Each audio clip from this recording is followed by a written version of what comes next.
I've been creating lists of topics that we could discuss that we think would be helpful. One of the topics jumped off the page at you. What was it? Reconnecting after empty nesting. Reconnecting after empty nesting. I guess it would depend on if you felt like you disconnected. I think it's two things. You're looking at relationship-wise and then individually. As an individual, once your kids leave the house, you now have the ability to finish a thought. It doesn't happen while they're in the house. And that is huge. That's real. You're able to kind of plug in and go much deeper in thought, and whether it's business or personal things you want to do. Having the ability to do that without interruption is huge. Relationship-wise, it's not as though we are disconnected. It's just that we spend so much time being parents. There's just time spent that we can now use as a couple as opposed to parenting. Does that make sense? Yeah, no, it makes total sense. In addition to what you're saying, it reminds me of a conversation I had with our friend Eric Roberson about how men over years end up being disconnected from their friend circles because we spend so much time focusing on our family and on work. 20 years can go by and you find out that you're really surrounded by family, which is fantastic, but not surrounded by your friends. Yeah. So when you said relationship, I don't hear that as a couple thing, but all the relationships. And now that you're given this bandwidth back, like you talked about being able to finish a thought, how can you reconnect with all those relationships in your life that aren't just centered around you hatching this egg and raising this adult? I think maybe that resonates with you more because I spend more time with my friend circle and traveling versus you. I could see that where you would be thinking, you know, hey, like I can actually go on a guy's trip again. Yeah, I agree. What's your perspective on the need to reconnect? And do you have any ideas on how it's done? I think the biggest thing that I have in mind is the idea of you and I living together as a couple. As a couple. Like, I had Demi when we got together, so there is no time in our relationship of over 25 years that we've ever spent as just Jamie and Brendan in a house together. The idea of that is very interesting to me. Most people start out a relationship or living in two different apartments and then they get together and it's just the two of them living together before they start having kids. Right. And that wasn't our situation. So the idea of you and I at the end of this 27 year walk together, it's just going to be you and I. And so I'm excited for that. I'm curious, like we'll either flourish or drive each other crazy. Honestly, I think we're going to pick up some hobbies just because of the amount of time and brain cells you have. Well, see, you're right, maybe, but we also work a lot. And so because we enjoy what we do, in my mind, we're probably going to work a lot more. But at the same time, you know, you have the ability to vacation. You know, now we can leave on a Thursday. Now we can leave on a Tuesday. And we could before, but the difference is we had kids here in school, you know, so you can't really just pick up and leave on a Tuesday. Who are you leaving your kids with? We don't have anybody here. So that allows us much more flexibility than we used to have. And I'm excited for it. So I don't sound like a jerk on video. When I said pick up hobbies, I'm in the process of looking at a next hobby. And you're included in that. It's not like me disappearing into my own hobby, like I want to learn how to spelunk by myself. Is I'm looking at things that we could do together and develop skills out the house together. Yeah, I mean, there's nothing wrong with you wanting to develop a hobby by yourself. Everybody don't know me. I'm just making sure. Oh, look, he's a jerk. She wants to get together as a couple. He's developing hobbies. I want to attest to what you said before about being able to finish a thought, because that has been one of the things that I definitely have said out loud before. It starts off when they're little as, look at my hand, Dad, Dad, look at my hand, Dad.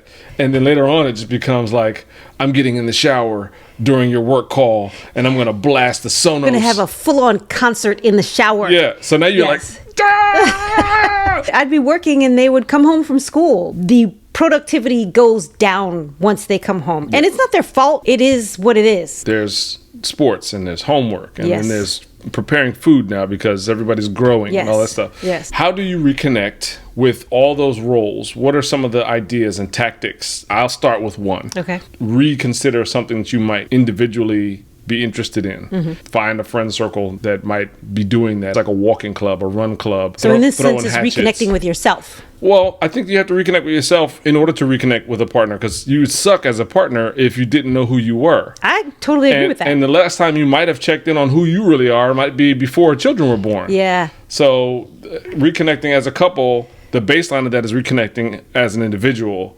so that you have something to bring to the table and share. I'm curious about this new hobby of yours that you're researching. It's becoming very apparent. It's about to be a hobby. You know my brain. I research everything equally the same. I'm just kind of curious of, like, you could have picked up golf, but that is not what this hobby is. Why don't you tell us what the hobby is? Well, my brother has taken to his outdoorsman life. He's also a bit of a chump when it comes to it. He likes fishing, but he doesn't like touching fish. He has never gutted a fish before, so he's done some fly fishing lessons. I'm not going to do fly fishing lessons because I saw something about Mary. When that fish hook got caught on dude's lip or whatever, I was done with that level of casting. So that's not going to happen. Golf is a possibility, but golf is incredibly hard. And I could do it, but I just know that I would be spending so much time. I'm an obsessive. I would be always playing golf. So I went down to my brother's. He's picked up hunting. In preparation for his hunting, he's picked up sporting clay shooting. So he has several shotguns. He'll go every Sunday and shoot skeet. Now, there happens to be a range 5 minutes from our house. It's been there this whole time, and I've never gone, you've never gone, but it's literally 5 minutes from the house. So I had a really good time. I think it kind of felt like golf, but a little more hardcore, you know? And it's something that men and women can do. It's something that has multiple different uses. Like, yeah, sure, I could shoot these clay pigeons, but that means I could shoot things that fly through the air, which means I could probably easier also shoot things that don't move all that much, which means the house is a lot safer. What's hilarious is that my father and all the other avid golfers are like, I'm sorry, skeet shooting is absolutely nothing like golf. Right, okay. You guys launch a couple balls in the air and I'll shoot them. So figure out who's having more fun. I bet it's going to be me.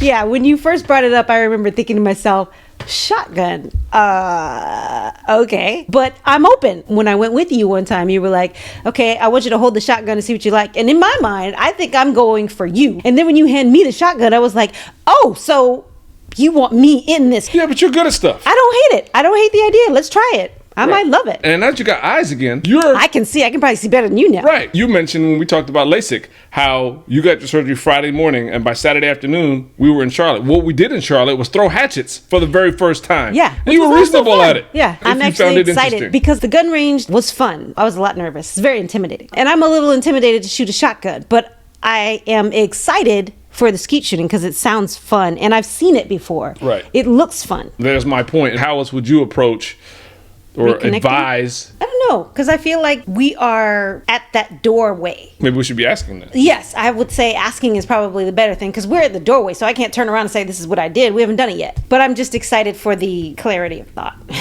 Not gonna lie. Just having the house to ourselves and it being quiet is great. And one thing we can say is that we agree that it is important to understand that a reconnection is possible. Even if you don't think you were disconnected, you probably are. Yeah. I also think that being open to new ideas in terms of reconnection is good. You know, in the beginning when you were shopping for a shotgun, I'm just along for the ride. I have no intention of touching a shotgun. But once you kind of brought me in, like, hey, this is something that we're going to do, I immediately changed that and was like, well, why not? Just try it. Yeah. So we'll see.